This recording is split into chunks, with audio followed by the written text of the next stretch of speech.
Hi friends, నేను మీ భాస్కర్ మేకల. So మొత్తానికైతే first day of voting, evening voting ఎలా ఉంది ఏంటి అసలు మామూలుగా లేదు, రచ్చ లేపుతుంది. అండ్ నిజంగానే సోషల్ మీడియాలో మామూలు రచ్చ నడపట్లేదు. ఆ రచ్చ ఏంటి అని అంటే టాప్ పొజిషన్, ఓటింగ్ లో టాప్ పొజిషన్ కళ్యాణ్ ఉన్నాడు అని మామూలుగా అదవ్వట్లేదు. నిజంగా కళ్యాణ్ టాప్ లో ఉన్నాడా లేదా అనేది క్లారిటీగా మాట్లాడతాను. అండ్ ఎవరి పొజిషన్స్ ఏంటి, ఎవరు ఏ పొజిషన్ లో ఉన్నారు, అండ్ నిజంగా కళ్యాణ్ కి ఇంత ఓటింగ్ ఎట్లా పెరిగింది అనేది అయితే మాట్లాడదాం. అండ్ నిజంగా ఇంత ఓటింగ్ పెరిగిందా లేదా అనేది అయితే క్లారిటీ చేస్తాను.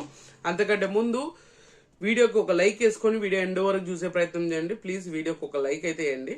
అండ్ ఇంకోటి ఏంటంటే హైప్ అనే బటన్ వచ్చింది కదా, దాని మీద కూడా క్లిక్ చేయండి. అండ్ వీడియో మధ్యలో ఎక్కడైనా నచ్చితే సబ్స్క్రైబ్ చేసుకోండి. ఇంకా ఓటింగ్ ఆర్డర్స్ గురించి మాట్లాడదాం. కళ్యాణ్ నిజంగా టాప్ పొజిషన్ లో ఉన్నాడా? వెబ్సైట్ పోల్స్ లలో కంప్లీట్ గా మన ఎవరు కళ్యాణ్ టాప్ పొజిషన్ లో ఉన్నాడు. అండ్ ప్రతి ఒక్కరు కూడా టాప్ పొజిషన్ అని చెప్తున్నారు. సో ఇక్కడ మీరు గుర్తు పెట్టుకోవాల్సిన విషయం ఏంటి అంటే, అఫీషియల్ గానా అన్అఫీషియల్ గా కాదు, ఓవరాల్ గా చెప్తున్నాను. ఆల్మోస్ట్ మీకు ఆ క్లారిటీ వస్తుంది నేను చెప్పినానంటే. ఎందుకనంటే టాప్ పొజిషన్ లో కళ్యాణ్ లేడు. సో ఇది గుర్తు పెట్టుకోండి, ఇది ఫిక్స్ అయిపోండి. ఎందుకనంటే కళ్యాణ్ కి బీభత్సమైన పాజిటివిటీ వచ్చినా, బీభత్సమైన నెగిటివ్ వచ్చినా, లేదంటే ఎదుటి వాళ్ళకి ఎంత హేట్ రైట్ వచ్చినా, తనుజకి మీద ఎంత హేట్ రైట్ వచ్చినా కూడా ఇంత రేంజ్ లో ఓటింగ్ అనేది చేంజ్ అవ్వదు. ఒకవేళ అయినాది అని మీరు అనుకుంటే ఖచ్చితంగా పప్పులో కాలేసినట్టే. ఇది పిఆర్ స్టంట్లు. ఎందుకనంటే వాళ్ళకు తక్కువ ఉంది అని చెప్పేసి ఓట్లను పెంచే స్ట్రాటజీ కూడా ఉంది. సో ఇది ప్రతిసారి అవుతుంది. ఈ సీజన్ లో ఇది చాలా తక్కువగా జరిగింది. ఇప్పుడు ఇది చాలా తొందరగా, అంటే ఇంత రేంజ్ వచ్చినాక ఓటింగ్ లో మ్యాజిక్లు చేయడం స్టార్ట్ చేశారు.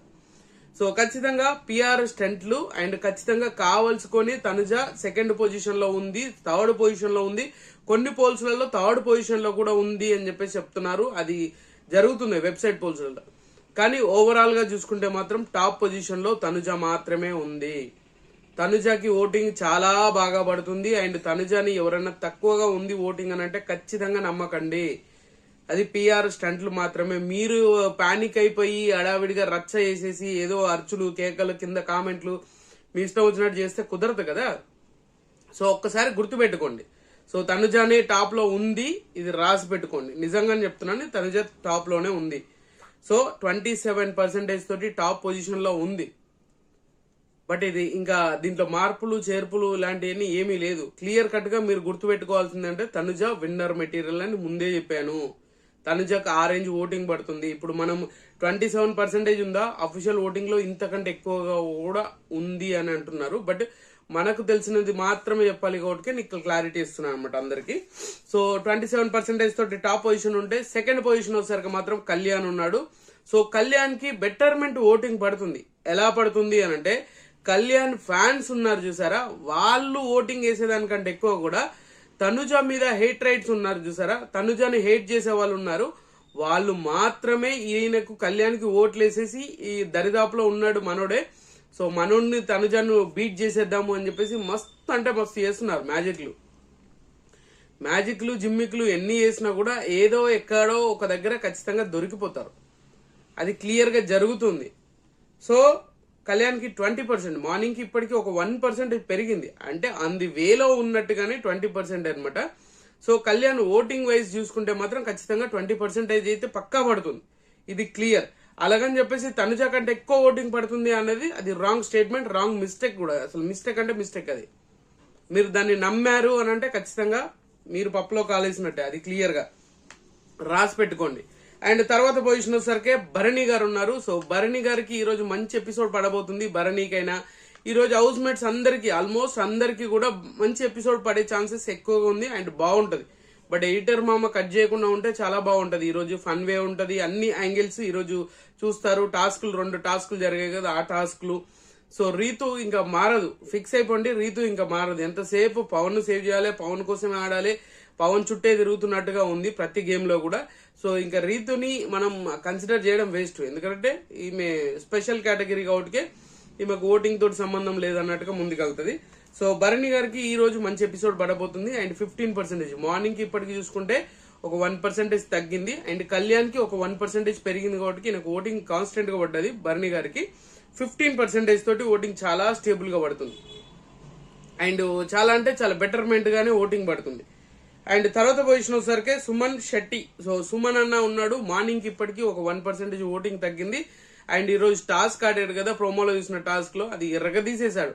ఆయన హైట్ కి ఆయన వేసిన బాక్సెస్ కి అసలు సంబంధమే లేదు, కానీ ఎర్రగదీశాడు. నిజంగానే చాలా బాగా ఆడాడు గేమ్. అండ్ ఈయనకు ఇంతకు ముందు పడ్డ ఓటింగ్ ఇప్పుడు పడట్లే. ఏదైతే స్టాండర్డ్ ఓటింగ్ పడుతుంది అని అనుకున్నాం కదా సుమన్ శెట్టికి, ఆ స్టాండర్డ్ ఓటింగ్ అనేది ఇప్పుడు పడట్లేదు. అది క్లియర్ గా అర్థమవుతుంది. మనం ఒకటి చెప్తుంటే అక్కడ ఇంకొకటి జరగబోతుందా అంటే ఖచ్చితంగా జరగబోతుంది. ఈసారి డేంజర్ జోన్ ను సుమన్ అన్నం కూడా టచ్ చేయబోతుంది. ఇది క్లియర్ గా రాసి పెట్టుకోండి. సుమన్ అన్నం కూడా టచ్ చేయబోతుంది. సో 8% ఓటింగ్ తోటి సుమన్ శెట్టి ఉన్నాడు. మార్నింగ్ కి ఇప్పటికి ఒక 1% ఇంకా తగ్గింది. అది చాలా తగ్గుతుంది అని అంటే మనం దానికి ఏం చేయలేము. ఎందుకనంటే ఈ మిగతా వాళ్ళు వేరే వాళ్ళకు ఓట్లు స్ప్లిట్ చేయడం వల్ల కొంతవరకు ఈయన ఓట్ బ్యాంక్ అనేది తగ్గుతూ వస్తుంది అనమాట. సో తర్వాత పొజిషన్ వచ్చేసరికి సంజన ఉంది. సో సంజనాకి ఒక 1% పెరిగింది. అండ్ రీతుతో ఈ గొడవ ఏదైతే ఉందో ఈమెకు మళ్ళీ కొంతవరకు హైప్ తీసుకొచ్చే ఛాన్సెస్ ఉంది. ఈ రోజు ఎపిసోడ్ లో చూసాక అది సిల్లీ థింగ్ గా ఏదనేది సంబంధం లేదు. ఈమె పాయింట్ రేస్ చేసిందంటే జనాల్లోకి ఆటోమేటిక్ గా వెళ్ళిపోతుంది. అది నెగిటివ్ ఆర్ పాజిటివ్ స్ట్రైక్ అయిపోతుంది. ఇప్పుడు సంజన ఏదైనా టాపిక్ తీసుకొచ్చింది అనుకోండి, జనాలను అడిగితే టక్నే చెప్పేస్తారు. అలా నోటిఫై అవుతుంది అనమాట. సో సంజన ఏదైనా చేసింది అని అంటే అది నోటిఫై అయిపోతుంది. అది క్లియర్ కట్. సో 8%, మార్నింగ్ 7% ఉండే, ఇప్పుడు 8% ఓటింగ్ తోటి ఈమె 5th పొజిషన్ లో ఉంది అనమాట. సో మార్నింగ్ కి ఇప్పటికీ ఓటింగ్ లో గానీ ఈ ఆర్డర్స్ లో గానీ పెద్ద చేంజెస్ ఏమీ లేవు. చేంజెస్ మొత్తానికే లేవు. క్లియర్ కట్ గా ఉంది. ఒకరికి ఓటింగ్ పైకి పెరుగుతుంది, ఒకరికి తగ్గుతుంది. అంతకుమించి ఇంకేం లేదు. సుమన్ శెట్టికి 9% ఉండే 8% అయింది. అండ్ సంజన గారికి 7% ఉండే 8% అయింది. సో చాలా వరకు సంజనకి ఇంకా ఓటింగ్ పెరిగే ఛాన్సెస్ ఉంది. ఎందుకంటే సంజన కొన్ని ట్రిగ్గర్ చేసే పాయింట్స్ ఖచ్చితంగా ఆడియన్స్ కు నచ్చుతుంది. అది క్లియర్ గా. అండ్ ఇమాన్యుయల్ ఓట్ బ్యాంక్ కూడా కొంతవరకు షేర్ అయ్యే ఛాన్సెస్ కూడా ఉంది. బట్ ఇప్పుడున్న యాజ్ ఆఫ్ నౌ ఖచ్చితంగా షేర్ చేయట్లే. ఇది సంజనాకు పడే కామన్ ఓటింగ్ అనమాట. సో తర్వాత పొజిషన్ వచ్చేసరికి మాత్రం దివ్యా నిఖిత ఉంది. సో దివ్యా నిఖిత ఆపరేషన్ దివ్యా నిఖిత ఆపడానికే అందరినీ తీసుకొచ్చేసి నామినేషన్ వేసారా అనేది బిగ్ బాస్ చాలా మంది ఇదే ట్రోల్ చేస్తున్నారు. బట్ నిజంగానే అది కాదు. వీళ్ళు చెప్పే తొప్పాస్ రీజన్స్. ఇప్పటికి 10 వారాలు అవుతున్నా కూడా ఇంకా ఈయన్నే ముచ్చట్లు పెట్టుకుంటా ఈయన్నే జరుగుతూ ఉంటే ఇంకెప్పటికి అవ్వాలి? సో ఇది కదా కొంచెం ఆలోచించాల్సిన విషయం. ఇది కదా మీరు చెప్పాల్సిన విషయం. ఆ టాపిక్లు ఆ సంబంధం లేకుండా నామినేషన్ చేయడం, సిల్లీ థింగ్స్ చెప్పడం, ఇప్పటికి కూడా ఇంకా సిల్లీ థింగ్స్ చెప్తుంటే బిగ్ బాస్ బీపీ లేసి అందరిని తీసుకొచ్చి నామినేషన్ వేసాడు. ఈమెకు స్టేబుల్ ఓటింగ్ పడుతుంది, 6% ఓటింగ్ అండ్ 6th పొజిషన్ లో ఉంది. 6% ఓటింగ్ అండ్ 6th పొజిషన్ లో ఉంది. ఈమెకు మార్నింగ్ కి ఇప్పటికి పెద్ద డిఫరెన్సెస్ ఏమీ లేదు. అండ్ ఈమె వెళ్ళిపోవాలని చాలా మంది హేటర్స్ వేరే వాళ్ళకు ఓట్లు వేస్తున్నారు. దయచేసి మీకు నచ్చిన కంటెస్టెంట్ కి వేసుకోండి. ఆపరేషన్ దివ్యాన్ని స్టార్ట్ చేస్తే మీరు గంగలో కొట్టుకుపోయినట్టు తయారవుతుంది. ఎందుకంటే ఓట్ బ్యాంక్ షేర్ అయిందనంటే గజిబిజి గందరగోళం అవుతుంది. అప్పుడు ఆటోమేటిక్ గా మీరు సేవ్ అవుతారు అనుకున్న వాళ్ళు వెళ్ళిపోయే ఛాన్సెస్ ఉంటుంది. అది కంపల్సరీ. వీళ్ళు షూర్ గా సేవ్ అవుతారు అనుకున్న వాళ్ళు వెళ్ళిపోయే ఛాన్సెస్ ఎక్కువ ఉంటుంది అనమాట. సో తర్వాత పొజిషన్ వచ్చేసరికి రీతు, డెమోన్. సో డెమోన్ ఉన్నాడు. సో మార్నింగ్ చూసుకుంటే రీతు ఉంది, ఇప్పుడు చూసుకుంటే డెమోన్ వచ్చాడు 7th పొజిషన్ లో. అండ్ సేమ్ ఈక్వల్ ఓటింగ్ పడుతుంది ఇద్దరికిను. బట్ మైనర్ గా అంటే చాలా మైనర్ గా డెమోన్ కి ఎక్కువ పడుతుంది. అండ్ 4% ఓటింగ్ తోటి 7th పొజిషన్ లో ఉన్నాడు. సో డెమోన్ ఎంత గేమ్ ఆడినా కూడా రీతు చేయడం వల్ల ఆ గేమ్ అనేది స్పాయిల్ అయిపోతుంది. అది క్లియర్ గా అర్థమవుతుంది. మీరు ఈ రోజు టాస్క్ లో చూస్తే మీకు క్లారిటీ వచ్చేస్తుంది. అందుకనే బిగ్ బాస్ మళ్ళీ కాంట్రవర్సీ క్రియేట్ చేయడానికి మళ్ళీ ఒక కంటెంట్ కోసం ఈమెను తీసుకొచ్చేసి ఆ సంచాలకంగా పెట్టినట్టుగా అనిపించింది నాకైతే. అండ్ తర్వాత రీతు వచ్చింది. రీతు కూడా ఆల్మోస్ట్ 4% ఓటింగ్ అనేది పడుతుంది. సో రీతుకి ఓట్ బ్యాంక్ పెరిగే ఛాన్సెస్ చాలా తక్కువ ఉంది. బట్ అలాగని చెప్పేసి రీతు ఎలిమినేట్ అవ్వదు. ఇది రాసి పెట్టుకోండి. నేను ప్రతిసారి కూడా చెప్తున్నాను, రీతు ఎలిమినేట్ అవ్వదు. ఇది ఖచ్చితంగా మీరు ఒప్పుకున్నా ఒప్పుకోకపోయినా రీతు ఎలిమినేట్ అయ్యే ఛాన్సెసే లేదు. ఎందుకంటే డేంజర్ జోన్ లో ఉంది. డేంజర్ జోన్ టచ్ చేయబోతుంది. సో అయినా కూడా ఈమె ఖచ్చితంగా 4% ఓటింగ్ తోటి చాలా అంటే చాలా క్లారిటీగా ఓటింగ్ పడ్డా పడకపోయినా ఈమెకు క్లారిటీ ఉంది, ఈమె ఉంటుంది అని చెప్పేసి. అది బీబీ టీమ్ కూడా ఉంది. So demon very dangerous position లో ఉన్నాడు అనేది క్లియర్ గా అర్థమైపోతుంది. అండ్ 7th, 8th పొజిషన్ లో ఇద్దరు ఉన్నారు. లవ్ బర్డ్స్ ఇద్దరు ఉన్నారు. లవ్ బర్డ్స్ అనకూడదేమో, ఇద్దరు ఫ్రెండ్స్ ఉన్నారు, బెస్ట్ ఫ్రెండ్స్ ఉన్నారు అనమాట. సో అది క్లియర్ గా మీరు అర్థం చేసుకోండి. అండ్ లాస్ట్ పొజిషన్ అంటే బాటమ్ లో ఉన్నది Gaurav and Nikhil. So so 9th position వచ్చేసరికి గౌరవ్ ఉన్నాడు 3% ఓటింగ్. మార్నింగ్ కి ఇప్పటికి పెద్ద ఓటింగ్ లో డిఫరెన్సెస్ అయితే ఏమీ లేదు. బట్ ఊహించిన రేంజ్ లో ఖచ్చితంగా నిఖిల్ కి ఓట్ బ్యాంక్ పడట్లేదు అని అంటే ఖచ్చితంగా ఆయనకు అసలు ఓట్ బ్యాంకే లేదు. ఎందుకంటే లాస్ట్ టైం చూసినప్పుడే చాలా డేంజరస్ పొజిషన్ లో ఉన్నాడు. ఇంకా వెళ్ళిపోయే పొజిషన్ లో నుంచి తప్పించుకున్నాడని అనుకోవచ్చు. సో అది అలా కలిసి వచ్చింది గౌరవ్ కి. సో గౌరవ్ కి 3% ఓటింగ్ తోటి 9th పొజిషన్ లో ఉంటే, అండ్ బాటమ్ పొజిషన్ లో లాస్ట్ పొజిషన్ లో ఉంది నిఖిల్. సో నిఖిల్ నాయర్ ఈ వారం వెళ్ళిపోయే ఛాన్సెస్ హైలీగా కనిపిస్తుంది. బట్ మార్నింగ్ కి ఇప్పటికి ఒక 1% ఓటింగ్ తగ్గి 2%కి వచ్చాడు. 3 నుంచి 2కి వచ్చాడు అనమాట. చాలా ఇంట్రెస్టింగ్ టాపికే కదా. సో మనం ఊహించిన దానికంటే ఎక్కువగా గజిబిజి గందరగోళం అవుతుంది అని అంటే క్లియర్ కట్ గా తెలుస్తుంది గజిబిజి గందరగోళమే. సో ఓవరాల్ గా చూసుకుంటే పొజిషన్స్ ఇవే. కానీ తనుజ 2nd పొజిషన్ లో ఉంది అని చెప్పేసి అనే వాళ్ళు అయితే ఖచ్చితంగా ఇది పిఆర్ స్టంట్లే. ఆమెకు ఓట్ బ్యాంక్ అనేది పెంచడానికి ఖచ్చితంగా తగ్గింది అని చెప్తున్నారు. బట్ కాదు, కళ్యాణ్ టాప్ లో లేడు. మీరు ఇది రాసి పెట్టుకోండి.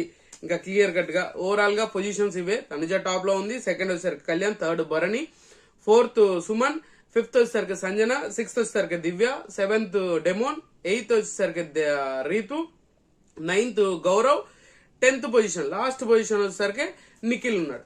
సో ఇది voting order first day of voting అనమాట. సో ఈవినింగ్ వచ్చేసరికి ఈ విధంగా ఉంది. బట్ చాలా ఇంట్రెస్టింగ్ గా మారబోతుంది. అండ్ ఎలిమినేషన్ లో ప్రాసెస్ లో కొంతవరకు చేంజెస్ ఉన్నాయి అనంట. ఆ చేంజెస్ ఏంటి అనేది కూడా క్లియర్ గా మాట్లాడతాను. అండ్ కొంతమంది సేవ్ అయ్యే ఛాన్సెస్ కూడా ఉంది. అది కూడా ఎలా అనేది రేపు మార్నింగ్ వీడియోలో చెప్తాను. సో ఖచ్చితంగా ఈ వీడియో మీకు నచ్చిందని కూడా నచ్చితే లైక్ చేయండి, షేర్ చేయండి, కామెంట్ చేయండి, సబ్స్క్రైబ్ అయ్యేందుకు మర్చిపోద్దు. And good luck.